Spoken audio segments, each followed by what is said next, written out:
கிறிஸ்துவுக்குள் பிரியமானவர்களே, இந்த நாளுக்கான தினசரி தியான வசனம் மத்தேயு எழுதின சுவிசேஷம் 15வது அதிகாரம் 9வது வசனம். மத்தேயு 15:9. மேத்யூ 15:9.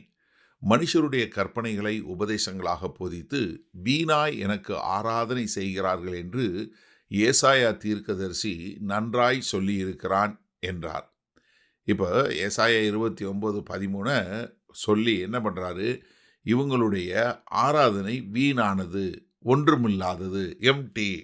ஏன்னா இது எதில் இருக்குது? மனிதனுடைய பாரம்பரியத்தில் இருக்குது. அது தேவனுடைய உண்மையான சத்தியத்தின் பேரில் இல்லை என்று சொல்லக்கூடியதா.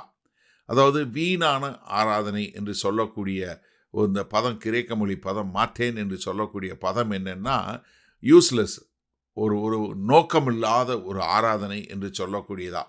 அப்போ ஆராதனை என்பது தேவனுடைய சத்தியத்தினால கர்த்தரை ஆராதிக்கக்கூடியதாக இருக்கணும். இந்த ஆராதனை எப்படி இருக்குது? அதாவது உண்மையை ஒன்றுமில்லாமல் மாற்றி தேவனுக்கும் ஆராதிக்கிறவனுக்கும் இடைவெளி உண்டாகக்கூடிய ஒரு காரியமாக இருக்கிறது. ஆனால் வெளியரங்கமாக பார்க்கும்போது அது ரொம்ப நல்லா இருக்கிற மாதிரி இருக்கக்கூடியதாக. அப்போ இந்த பரிசேயர்கள் என்ன பண்ணுறாங்க? தங்களை உயர்த்துகிறாங்க. எப்படி? அவங்க மனித சட்டங்களை சொல்லி, பாரம்பரியங்களை சொல்லி, அது தேவனுடைய அதிகாரம் போல அவர்கள் மேலே ஆளுகை செய்யக்கூடியவங்களாக இருக்கிறாங்க. அப்போ இவங்க ஜனங்களை என்ன பண்ண வைக்கிறாங்க? பாரம்பரியங்களை பின்பற்ற வைக்கிறார்களே ஒழிய கர்த்தரை பின்பற்றவில்லை. அப்போ என்ன ஆகுது?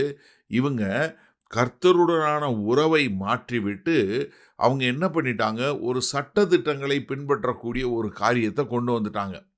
அதனால தான் கொலோசியர் 2வது அதிகாரம் 23வது வசனம் தமிழில், இப்படிப்பட்ட போதனைகள் சுய இஷ்டமான ஆராதனையும். எப்படி? சுய இஷ்டமான ஆராதனை. இன்றைக்கு நம்ம கேட்கிற ஆராதனை பாடல்கள் அப்படித்தான் இருக்கு. சுய இஷ்டமான ஆராதனையும் மாயமான தாழ்மையும் சரீர ஒடுக்கத்தையும் பற்றி ஞானமென்ற பெயர் கொண்டிருந்தாலும் இவைகள் மாம்சத்தை பேணுகிறதற்கே ஒழிய மற்றொன்றிற்கும் பிரயோஜனப்படாது. அப்போ என்ன?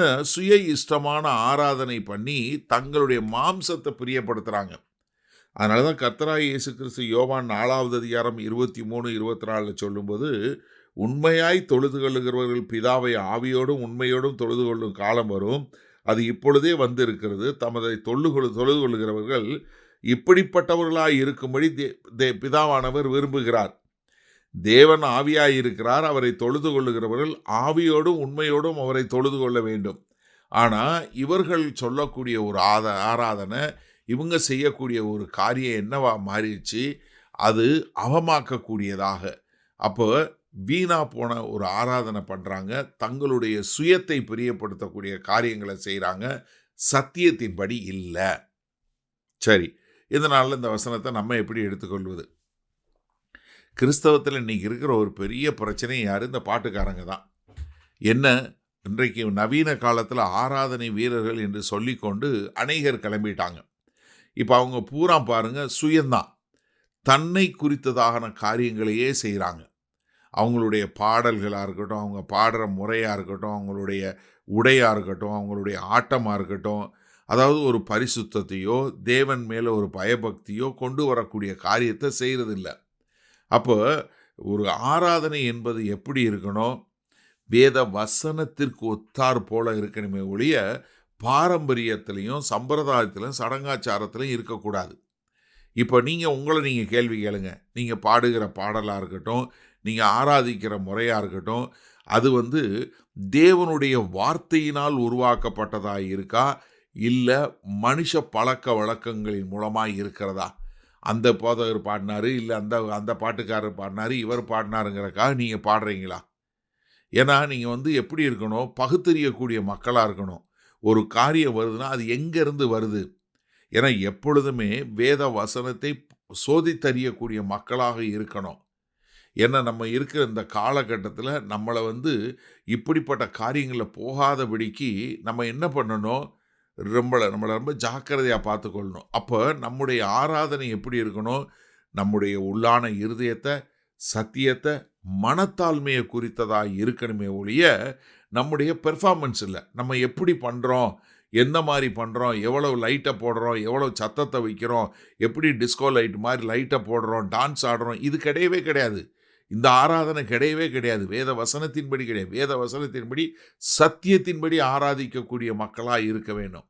ஏன்னா எப்போவுமே உங்களுடைய ஆராதனை என்ன பண்ணணும், கர்த்தர்ட்ட உங்களை கொண்டு போய் சேர்க்கணும், சத்தியத்தின்படி இருக்கணும். மாறாக சத்தியத்தை மாற்றுவதாக இருக்கக்கூடாது.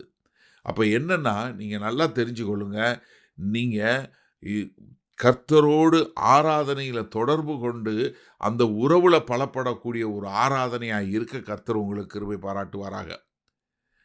வல்ல பிதாவே, இந்த நல்ல நாளுக்காய் நன்றி. இந்த செய்தியை கேட்டுக்கொண்டு இருக்கிறவங்க உண்மையான ஆராதனையா இல்லை வீணான ஆராதனையா எதை செய்து கொண்டு இருக்கிறார்கள் என்று ஒவ்வொருவரும் தங்களை பரிசோதித்து பார்த்து அது சரியானதை செய்ய எங்கள் தேவன் கிருபை பாராட்ட வேண்டுமாய் இயேசு கிறிஸ்துவின் மூலம் ஜெபிக்கிறோம் வல்ல பிதாவே, ஆமேன்.